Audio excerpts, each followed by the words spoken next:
अंबाला में पिछले कई दिनों से रेहड़ी फड़ी एसोसिएशन स्थायी जगह के लिए धरना प्रदर्शन कर रही है।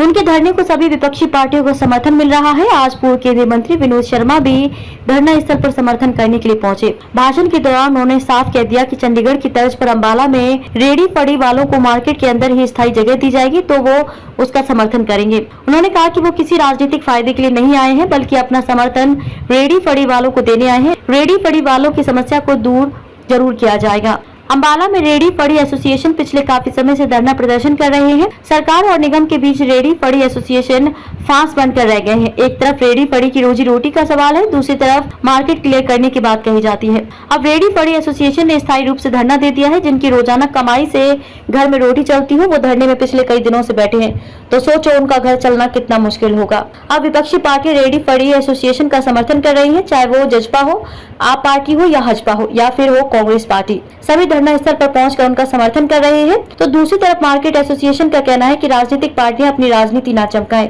आज धरना स्थल पर पूर्व केंद्रीय मंत्री विनोद शर्मा रेहड़ी फड़ी वालों का समर्थन करने पहुंचे। विनोद शर्मा ने अपने भाषण के दौरान बताया कि उन्होंने सबसे पहले 1980 में रेहड़ियां चंडीगढ़ में लगवाई थी। उन्होंने चंडीगढ़ में पक्के बूथ बनवाए। उन्होंने इस दौरान बड़ा ऐलान करते कहा कि अंबाला में रेहड़ी फड़ी के लिए एक स्थायी ठिकाना बनाने का समर्थन करेंगे। विनोद शर्मा ने कहा कि अगर रेहड़ी फड़ी लग जाती है तो पुलिस नहीं आनी चाहिए। विनोद शर्मा ने कहा कि रेहड़ी फड़ी वालों के पास लाइसेंस है, इसके बावजूद भी उन्हें रेहड़ी फड़ी लगाने नहीं दी जा रही है। उन्होंने कहा कि उनका समर्थन रेहड़ी फड़ी वालों के साथ है। जी बोलेंगे, अगर इस धरने का श्रेय किसी को जाता है तो ना रामदास जी को जाता, ना विवेक को जाता, ना विनोद धीमान जी को जाता। इस धरने का श्रेय अगर किसी को जाता है तो हमारे आदरणीय जीएम साहब को जाता है और हमारे आदरणीय चौकी इंचार्ज साहब शंभू जी को जाता है, जिन्होंने ये धरना लगवाने का काम किया। मेरे साथियों ने कहा कि पुलिस के आला अधिकारी यहाँ आ गए हैं और लाठी डंडों के साथ यहाँ आए हैं और भारी तादाद में यहाँ आए हैं। तो मैंने पहले भी कहा था, ये हमारे भाई हैं, ये हमारे साथ के हैं, ये हमारे से दूर नहीं, आते से ज्यादा हमारे रिश्तेदार हैं। कोई मामा है, कोई मामे का बेटा है, तो इनसे डरने की जरूरत नहीं है। आज ये आपके खिलाफ नहीं है, आपके खिलाफ एक ही आदमी है। मैं नाम लेने से नहीं डरता, मैं बारी बारी कहता हूं। आदरणीय अंबाला शहर के विधायक, अंबाला की जनता की भूल आदरणीय असीम गोयल जी, हमारे खिलाफ एक ही आदमी है। अब मैं निवेदन करूंगा हमारे परम आदरणीय पूर्व में रहे मंत्री विनोद शर्मा जी से कि उनके घर में जिनसे वो वोट लेते हैं, जिनके साथ आज मैं कहूँगी हर तरह का पॉलिटिकल खिलवाड़ वो कर रहे हैं, मैं कहूँगी बहुत ही दुखद और निंदनीय शब्दों में जिनका उन्होंने न केवल रोजी रोटी छीनी, जिनका उन्होंने अपमान करने से भी नहीं चुके।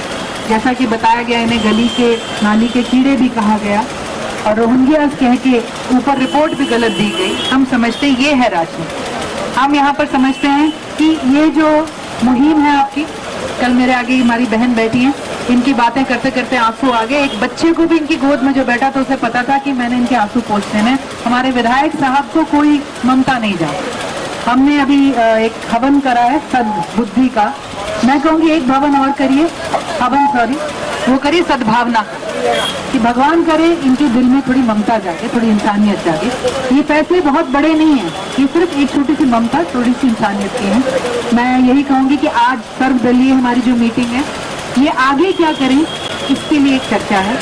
हमारे वरिष्ठ नेता विनोद शर्मा जी, हमारी मेयर साहिबा, सभी दलों के जितने भी हमारे यहाँ पर रिप्रेजेंटेटिव हैं, जितने भी उनकी नुमाइंदगी कर रहे हैं, जो आप चाहेंगे सर्वसम्मति में, आपकी सर्वसम्मति, आपका मत भी जुड़ा हो, जो सर्वसम्मति से रास्ता बने, जो सबसे मैं कहूँगी सकारात्मक और सशक्त रास्ता हो, उस पर हम चर्चा करेंगे। जो इस पे आगे चल रहे हैं हम उनके साथ चलने को तैयार हैं। और मैं यही कहूँगी कि शहर की सरकार राजी है, हमारी मेयर साहिबा, उन्होंने आपका समर्थन किया है। यहाँ पे प्रशासन राजी है, जिस डिपार्टमेंट के पास चिट्ठी भेजेगी उसने हाँ कर जवाब दिया। पर हमारे जो काजी साहब हैं यहाँ पे, वो क्यों नाराज बैठे हैं ये समझ नहीं आ रहा। जो भी चाहिए हो हम करने को इस चीज के लिए तैयार हैं। और कड़े से कड़ा कदम हमारे संघर्षशील भाई विनोद धीमान जी ने एक प्रस्ताव रखा है। बहुत बार एक जिद और एक सख्त कदम जरूरी होता है। अगर सबकी सहमति हो तो हम वो उठाने पे भी पूरी तरह से हम आप लोग रेडी पड़ी एसोसिएशन का और आप सबका उसमें पूरी तरह से समर्थन करें। एक बार फिर हमारे सभी वरिष्ठ नेताओं का आपकी उपस्थिति, आपके आशीर्वाद के लिए बहुत बहुत धन्यवाद। अब आपके दिशा निर्देश का भी हमें इंतजार है। आ रहा हूँ, अभी तो दुकान में बैठा हूँ, वहाँ से हमसे बातचीत करके आए हैं और गरीब लोग हैं, मुश्किल से उनका गुजारा होता है, 200-300 रुपया रोज़ का कमा सकते हैं, तो उनकी रेडियाँ लगी हुई हैं बहुत देर से। और ज़मीन जो है वो कॉरपोरेशन की है। कॉरपोरेशन ने भी पास किया है कि जब तक दूसरी ज़मीन नहीं मिलती उनको यहाँ पे रेडी लगाने की इजाज़त है। उनके पास लाइसेंस भी है, लाइसेंस बनते हैं ना इसके, उनके पास लाइसेंस भी है, तो कोई दिक्कत नहीं होनी चाहिए, कोई मुश्किल वाली बात नहीं। उनको रेडी फड़ी लगाने की इजाज़त मिलनी चाहिए। गरीब आदमी के साथ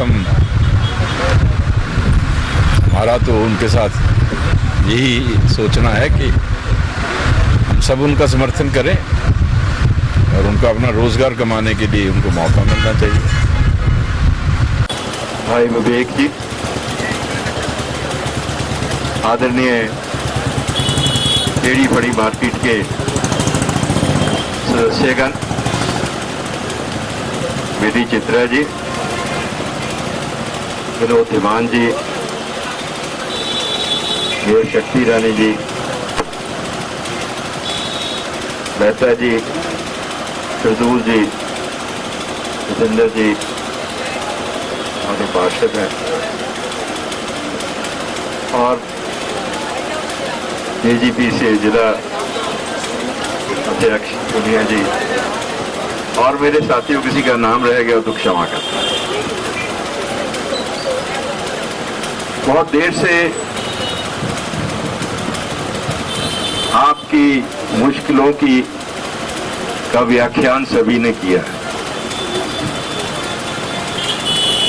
मुश्किलें भी ऐसी, मक्खन सिंह जी,